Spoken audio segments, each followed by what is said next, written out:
Nasib gadis Aceh yang tertipu dia, gadis Aceh, terperangkap dalam tipuan agen berhati bejat. Agen yang ibunya batu, lahirnya dari batu. Dengan kejam dia memalsu kartu keluarga, menambah umur, membohongi dunia, membawa gadis itu ke luar negeri. Siapa yang salah? Agen itu? Atau imigrasi yang membuka jalan? Atau kalian, pemerintah yang hanya sibuk mencari keuntungan pribadi? Pungli, korupsi, uang haram, demi kursi dan kekuasaan. Mereka yang berkuasa tak peduli bagaimana rakyat diperlakukan. Bunga Aceh, yang seharusnya kita lindungi, kini menjadi korban. Tubuhnya digilir oleh bangsa luar.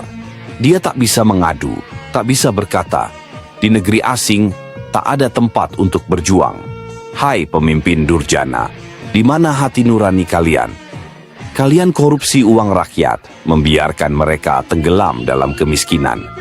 Rakyat harus mencari nafkah di negeri orang, dan kalian tertawa, tenang hidup dengan dosa yang kalian tanam.